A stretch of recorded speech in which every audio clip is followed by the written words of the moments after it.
Bonjour à tous et bienvenue à ce webinaire. Je débute dans ma vie active. Quels sont les bons réflexes et à quoi je dois faire attention au niveau de ma prévoyance? Je me présente, je m'appelle Emilia Oliveira, je suis conseillère pour la région de l'Ouest lausannois et je suis accompagnée de Monsieur Xavier Grandjean et lui, il est conseiller pour la région de la Riviera. Bonjour à tous.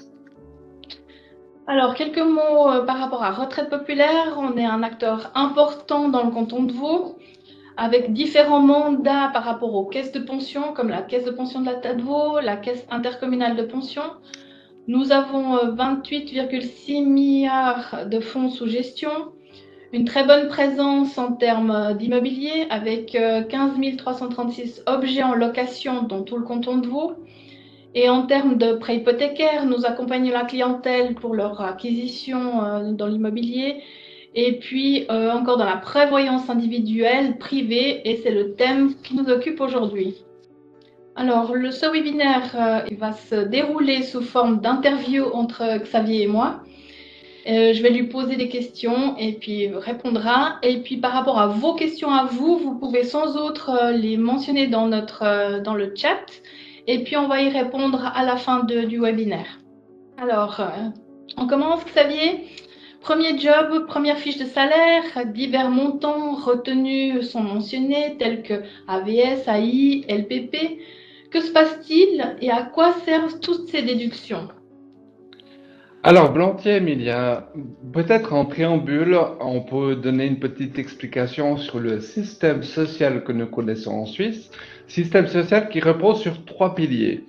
Le premier pilier, qui est une prévoyance obligatoire pour tous les résidents suisses et pour toutes les personnes qui travaillent en Suisse, où nous avons bien entendu l'AVS, qui va servir à couvrir les besoins minimums vitaux. Donc pour ce premier pilier, effectivement, on a des cotisations qui sont retenues sur le salaire pour financer ce premier pilier. Vient compléter ce premier pilier, le deuxième pilier, et là, c'est une prévoyance pour les personnes qui travaillent. Donc du moment où on est en emploi, qu'on gagne un salaire supérieur à 22 000 francs par année, eh ben, on va cotiser au niveau du deuxième pilier, ce deuxième pilier qui va venir compléter en fait les prestations déjà couvertes par le premier pilier. Donc c'est vraiment une prévoyance pour les personnes qui travaillent et bien entendu qu'il y aura aussi des retenues qui vont être faites par rapport à ce deuxième pilier. Contrairement au troisième pilier qui vient compléter ces deux premiers piliers où là, c'est vraiment une prévoyance individuelle. Donc chacun est libre de faire ce qu'il veut comme il veut. On distingue juste deux tuyaux d'orgue, qui est la prévoyance liée 3A, la prévoyance libre 3B. On donnera quelques explications plus tard, où là, c'est vraiment la liberté de chacun de cotiser un troisième pilier ou pas. Voilà, merci beaucoup pour toutes ces explications. Mais finalement, cette retenue de l'AVS et AI qui est payée chaque mois, à quoi sert-elle? Alors, elle va servir au financement de l'invalidité. Donc, s'il nous arrive un pépin de santé en cours de route, on aura droit à une rente d'invalidité qui est justement financée par les cotisations prépayées. Il y a une couverture au niveau du décès qui va servir à verser des rentes d'orphelins ou des rentes de conjoints si la personne est mariée en cas de décès, et ceci est aussi financé au niveau de l'AVS. Et bien entendu, la retraite, donc on va aussi financer ceci, cotiser pour avoir une rente qu'on pourra toucher au moment où on arrive à la retraite. Cette cotisation qui est faite au niveau du premier pilier, elle est paritaire, donc c'est 50% à la charge de l'employeur et 50% à la charge de l'employé. Ce qu'il faut savoir aussi, c'est qu'au niveau du premier pilier, c'est un principe de répartition. Donc, il n'y a pas de capitalisation qui est faite au niveau de l'ABS, ce qui veut dire que les cotisations qui sont payées aujourd'hui par les actifs vont servir à payer les rentes des pensionnés qui sont actuellement à la retraite. Ce qu'il faut savoir aussi, si on a toutes ces années de cotisation, à savoir 44 ans, hein, dès l'âge de 21 ans jusqu'à 65 ans, on a l'obligation de cotiser à l'AVS. Si on a nos 44 années de cotisation au niveau de l'AVS, on aurait une rente complète de l'AVS. Et la rente complète de l'AVS va s'élever au minimum à 1225 francs par mois et au maximum à 2450 francs par mois. Où est-ce qu'on va se situer entre ces deux chiffres? Ça dépendra de la moyenne des revenus que nous aurons eus durant toute notre carrière professionnelle. Voilà, merci beaucoup. Et par rapport à la retenue LPP, elle est petite au départ, à quoi sert-elle? Alors, la retenue, la LPP va servir à financer exactement les mêmes risques en complément de ce qu'on a déjà vu au niveau de la l'AVS. Donc, que ce soit au niveau de l'invalidité, là on est plus sur une invalidité maladie, au niveau du décès et au niveau de la retraite. Et c'est très juste, Emilia, effectivement, on a des cotisations qui sont petites au départ et qui augmentent par la suite. Parce que dès l'âge de 18 ans, on va cotiser uniquement justement pour ces prestations d'essai et invalidité. Et c'est seulement à partir de 25 ans qu'on va commencer à épargner avec son employeur pour sa retraite. Donc c'est le passage de 24 à 25 ans où là on peut avoir une diminution de notre salaire parce qu'on a une retenue un peu plus élevée parce qu'on va commencer à épargner justement pour la retraite. Ce qu'il faut savoir aussi, c'est que la LPP, c'est une loi cadre qui va définir simplement les prestations minimum obligatoires. Donc chaque employeur peut faire mieux que ce que dit la loi, mais dans tous les cas, la cotisation, elle va être faite d'une manière paritaire. Au minimum, ce sera 50% à la charge de l'assuré. L'employeur prendra les autres 50% à sa charge, mais il aurait la possibilité de prendre plus s'il le souhaite, mais au minimum, c'est 50-50 au niveau des cotisations qui se fait au niveau du 12e pilier, tout comme l'AVS. Maintenant, par exemple, si un jeune il travaille à 60% à temps partiel, quelles sont les conséquences concernant l'AVS et la caisse de pension?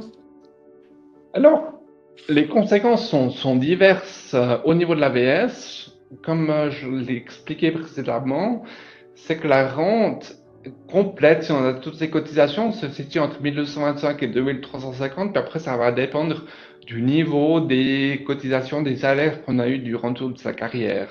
Donc effectivement, si on a un salaire à 60%, on aurait une rente AVS qui va être proportionnelle par rapport aux revenus que nous avons eus. Contrairement à la caisse de pension, où la caisse de pension, ben, on va épargner et on va accumuler un certain capital et ce capital va être converti en rente une fois qu'on a la retraite. Donc il est clair que plus le salaire va être élevé, plus les cotisations qu'on va attribuer à l'épargne vont être élevées aussi. Donc, on peut aussi faire une proportionnalité au niveau de la rente, au niveau du deuxième pilier. Donc, on travaille à 60%, on va moins cotiser, donc on aura certes un petit peu moins de rente à la fin. Par contre, ça restera proportionnel toujours par rapport au salaire qu'on a eu. Donc les choses sont faites assez justes. Par contre, ce qui peut prétériter au niveau du deuxième pilier, c'est la déduction de coordination. Qu'est-ce que c'est que cette déduction de coordination?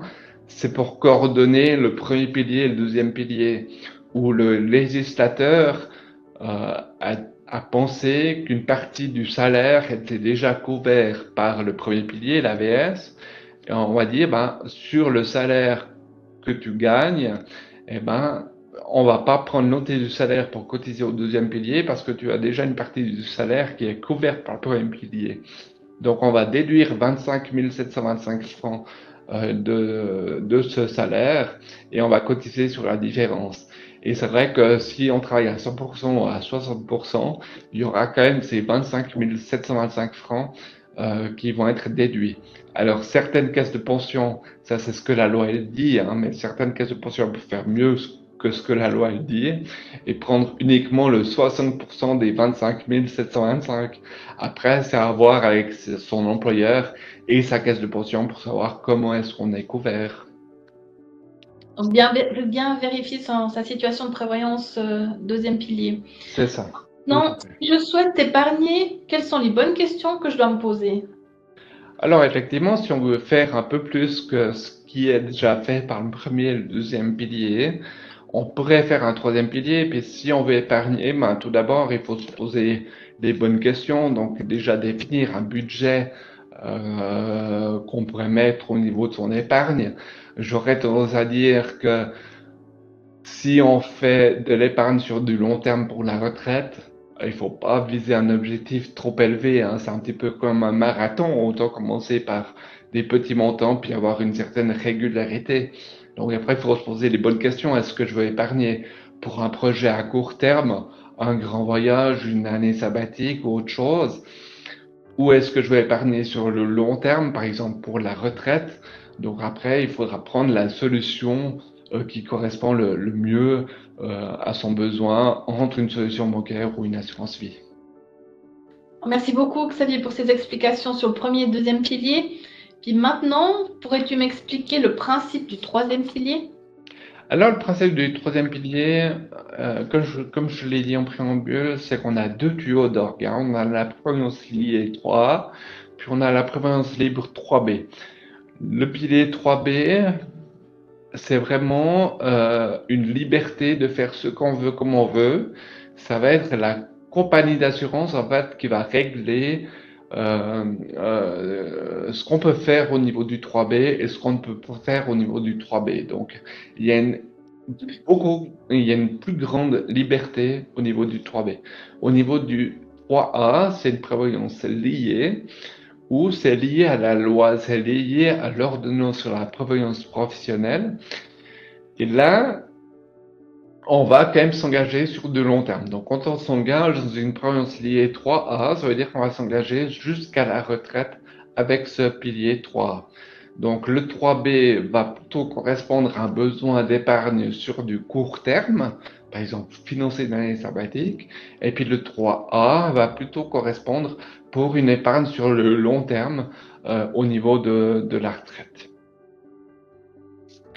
D'accord, merci. Et puis par rapport à ce troisième pilier, j'ai entendu dire qu'il y avait des avantages fiscaux. Est-ce que tu peux m'en dire un peu plus? Alors, tout à fait. Donc, effectivement, le 3B, il n'y a pas d'avantage proprement dit au niveau fiscal. Il n'y a pas d'imposition du capital, il n'y a pas de déduction au niveau de la prime. Par contre, au niveau de la prévoyance liée 3A, le législateur a voulu mettre en place une formule pour inciter les gens à épargner pour leur retraite avec des mesures fiscales. Alors au niveau du pilier 3A, on aurait la possibilité de déduire de son revenu imposable la cotisation consacrée à ce pilier 3A. Cependant, au maximum 7056 francs par année, pour autant qu'on soit affilié à un deuxième pilier. Donc si je travaille, je cotise au deuxième pilier, je serai limité à 7056 francs par année au niveau de la cotisation de mon troisième pilier lié. Par contre, si je suis de condition indépendante, à ce moment-là, j'ai pas de deuxième pilier, donc j'aurai plus de possibilités de pouvoir cotiser dans le troisième pilier et j'aurai une déduction fiscale qui pourrait s'élever à 20% de mon revenu si je suis de condition indépendante. Merci. Alors par rapport à ce que tu as dit tout à l'heure, tu as dit que les cotisations dans le troisième pilier, c'était du long terme et que c'était bloqué jusqu'à l'âge de la retraite. Mais est-ce qu'il y a une solution pour les reprendre avant? Alors ça va être une bonne question, mais il y a effectivement, il y a des solutions. On peut quand même prendre cet argent avant la retraite, mais uniquement à certaines conditions. J'en citerai uniquement trois conditions, les trois principales.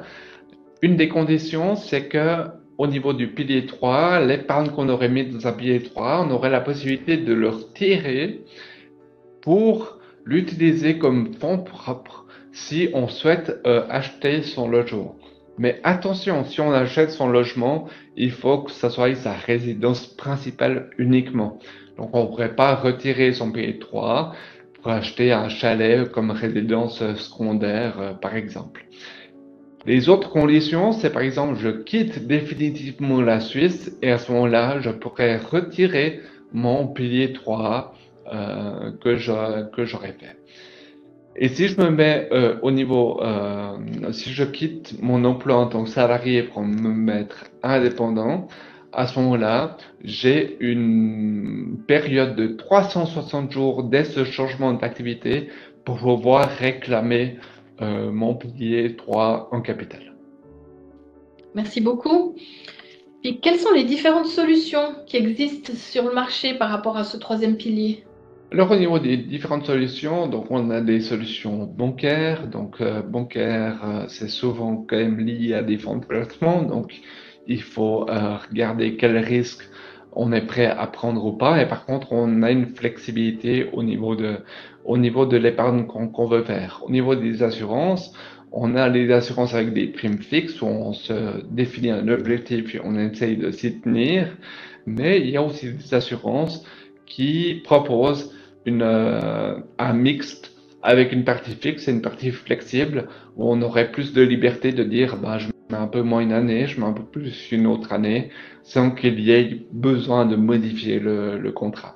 Donc il y a toute une palette qui existe sur le marché, autant au niveau des banques, autant au niveau des assurances. Très bien, merci. Mais alors, un jeune qui débute dans la vie active et souhaite mettre de l'argent de côté, épargner, qu'est-ce que tu conseilles?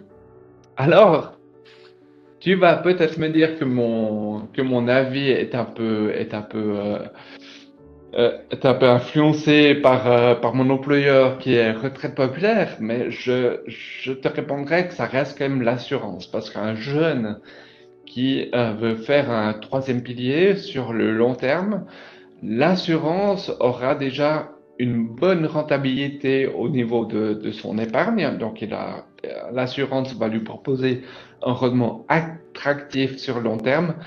Et pour moi, un des éléments les plus importants, c'est la libération des paiements des primes. Donc, c'est une partie de risque qui est aussi liée à l'épargne. Ce qui veut dire que si le jeune, en cours de route, il a un pépin de santé, il deviendrait invalide, à ce moment-là, c'est l'assurance qui va financer son contrat à sa place. Par contre, s'il a un autre produit plutôt d'ordre bancaire, s'il se retrouve à l'assurance invalidité, il n'aura plus l'opportunité de cotiser à son troisième pilier et il sera obligé d'arrêter. Donc au niveau de l'assurance, ça lui donne la garantie, quoi qu'il arrive, d'avoir son capital à la fin. Pour un jeune, penser à sa retraite, c'est loin, c'est dans plusieurs années. Est-ce que c'est utile de mettre en place cette épargne déjà maintenant, aussitôt? Ah bah bien entendu, parce que plus tôt on commence, plus on gagne. Donc il y a l'effet boule de neige en fait des intérêts. Alors pour un jeune, moi j'aurais tendance à dire de pas mettre un montant trop élevé, il faudrait mettre un montant qui est entre guillemets facile à payer, quitte à adapter le montant au fur et à mesure qu'il va évoluer professionnellement. Donc c'est vraiment, on s'engage dans un marathon, c'est vraiment prendre cette habitude d'avoir cette régularité de mettre de l'argent de côté. Sachant que si ce jeune il a tout à coup une opportunité de pouvoir acquérir un bien immobilier, cet argent il est pas totalement bloqué, hein, comme je l'ai dit avant. Il pourrait l'utiliser pour l'achat d'un bien immobilier, pour autant que ça soit sa résidence principale. Tu peux peut-être juste projeter l'exemple de la boule de neige, en fait, des intérêts euh, qui, qui est, pardon, a été projeté, j'étais pas sur la boule. Voilà, magnifique. Donc là, on voit bien si à 45 ans, on commence à verser 100 francs par mois et on a un taux d'intérêt hypothétique de 2%, à la fin, on a 29 000 francs. Si on commence à 25 ans, donc on va cotiser le double d'années, ben on voit que le capital, il double pas. Il est bien supérieur au double parce qu'on a ces intérêts composés de 2% qui portent leurs fruits. Donc on a 73 000 francs à la fin. Donc même avec des petits montants, plus on commence tôt, mieux ce sera à la fin et plus grand sera le capital. Merci beaucoup. Et que se passe-t-il au niveau des trois piliers en cas de perte d'emploi ou de changement d'emploi? Alors au niveau du troisième pilier, il n'y a pas d'impact hein, dans le sens où on va simplement on va simplement continuer à cotiser à son troisième pilier. Donc là, il n'y a pas d'impact. Le seul impact qu'il y aurait, c'est que tout à coup, ben, financièrement, ce serait un peu compliqué et puis qu'on doit diminuer la prime de son troisième pilier. Certaines compagnies d'assurance proposent même de suspendre le troisième pilier quand il y a une période difficile et puis de le réactiver par la suite. Au niveau de l'ABS, pas d'impact non plus parce que en tant que salarié, on va cotiser. Si on a une période de chômage, on va continuer à cotiser. Par contre, si on arriverait en fin de droit au niveau du chômage, alors là, il y aurait un impact où on devrait s'annoncer au niveau de l'AVS pour cotiser comme personne sans activité lucrative. Attention cependant au deuxième pilier, lorsqu'on change d'emploi, eh ben, on change de caisse de pension. Donc, il faut toujours faire très attention au niveau du deuxième pilier lorsqu'on va changer d'emploi. Donc, lorsqu'on cesse son activité, on va recevoir un courrier de la caisse de pension. Et dans ce courrier de la caisse de pension, ils vont nous informer, ben voilà, tu as épargné un montant de temps auprès de notre caisse de pension. Et maintenant, il faudrait nous dire où est-ce qu'il faudrait transférer l'argent. Et ça, c'est un courrier très important et il faut remplir et il faut répondre à ce courrier. Remplir le questionnaire et répondre à ce courrier. Pourquoi? Parce que la caisse de pension dans laquelle vous étiez dans votre emploi précédent aura l'obligation de garder votre libre passage, l'argent que vous avez cotisé, durant une période de 6 mois. Mais passé ce délai de 6 mois, ils vont transférer cet argent auprès de l'institution supplétive à Zurich parce qu'ils n'ont pas eu de nouvelles de votre part. Donc c'est important de leur dire, voilà, j'ai un nouvel emploi, merci de transférer l'argent de mon deuxième pilier auprès de ma nouvelle caisse de pension. Ou bien j'ai pas de nouvel emploi, j'ai une période de chômage. Et à ce moment-là, il faut ouvrir un compte de l'e-passage, un compte de l'e-passage auprès d'une banque ou auprès d'une assurance pour justement bloquer cet argent en attendant qu'il y ait un nouvel emploi. Et là, j'en profiterai aussi pour souligner les conditions attractives et avantageuses que Retraite Populaire dispose à ce niveau-là. Merci beaucoup. Maintenant, as-tu un conseil à donner à un jeune qui débute dans le monde professionnel et à quoi faut-il faire attention selon toi? Alors, quand on débute dans la vie professionnelle, comme on l'a dit au début du webinaire, ben, on a ces cotisations qui sont prélevées sur le salaire. Donc, ça veut dire qu'on commence à cotiser pour le premier pilier et peut-être aussi pour le deuxième pilier.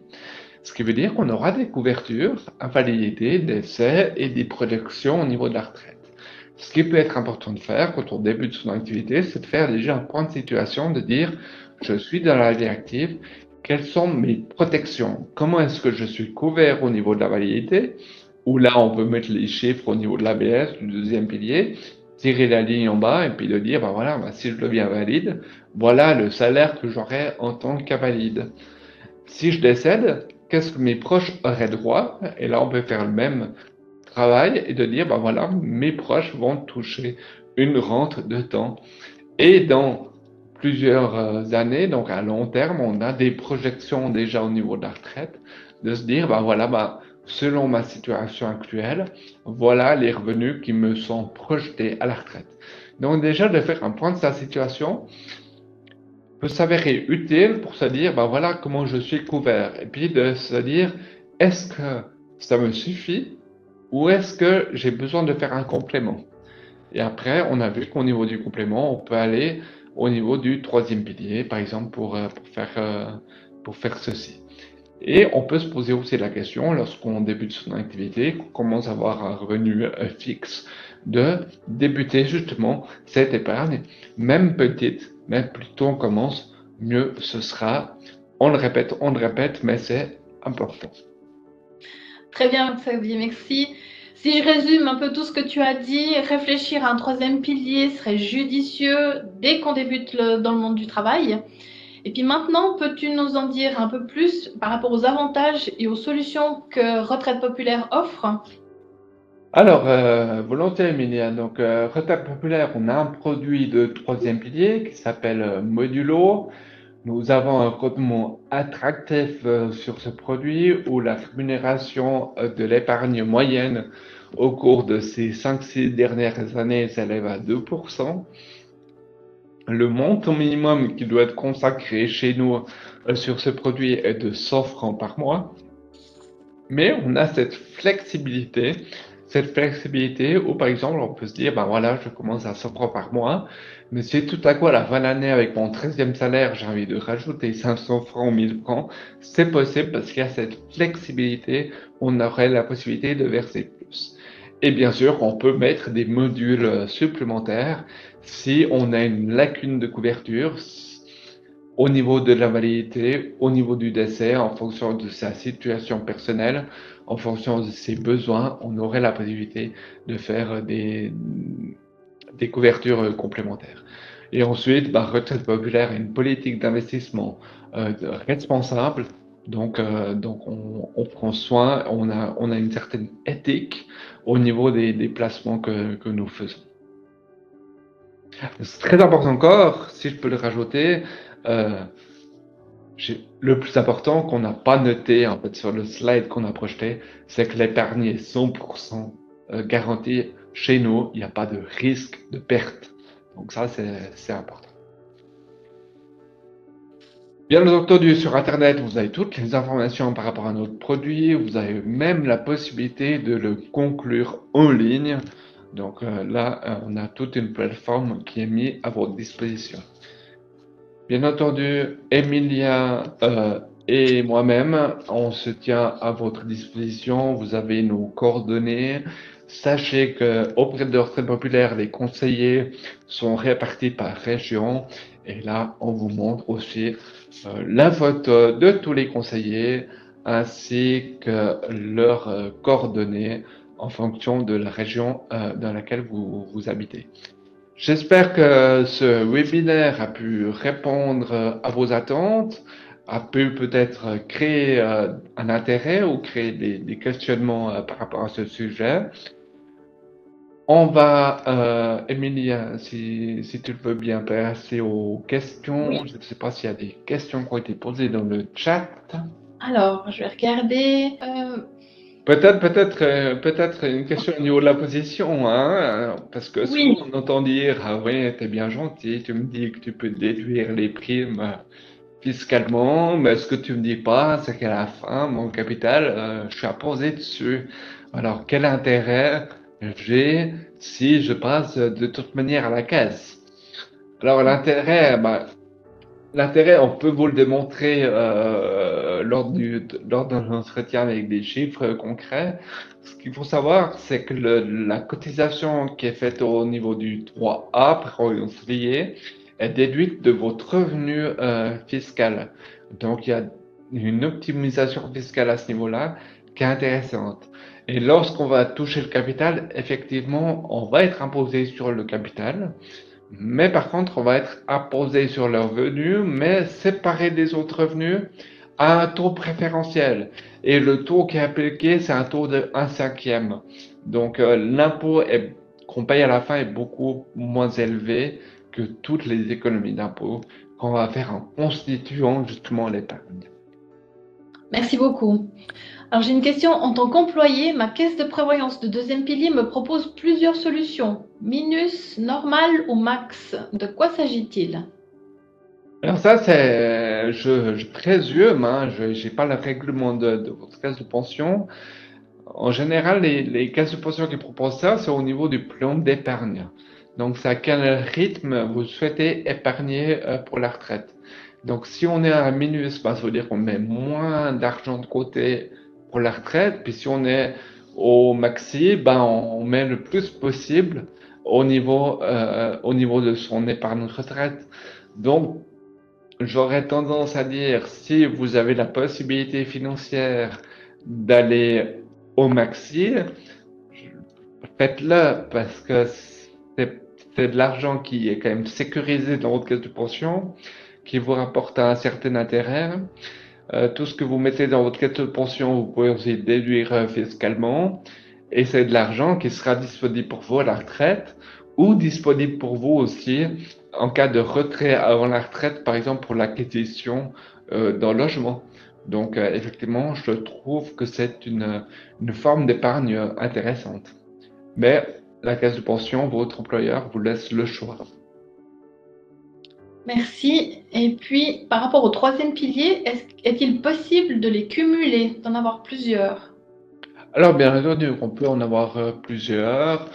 Euh, on recommande peut-être de ne pas en avoir forcément plus que trois, mais effectivement, on peut en avoir plusieurs. On peut se dire, ben voilà, ben, on en fait un, par exemple, dans une compagnie d'assurance, justement pour avoir cette libération du paiement des primes que je vous ai parlé.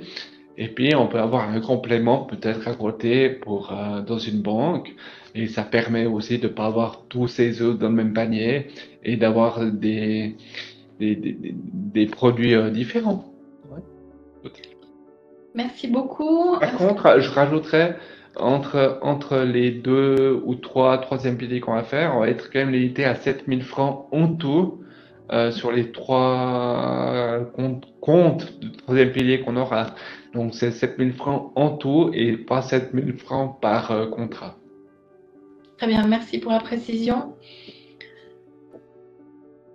Voilà. Voilà, je crois qu'il n'y a pas d'autres questions. Donc, on reste volontiers à votre disposition si par la suite, avec nos contacts pour les rendez-vous, sans problème.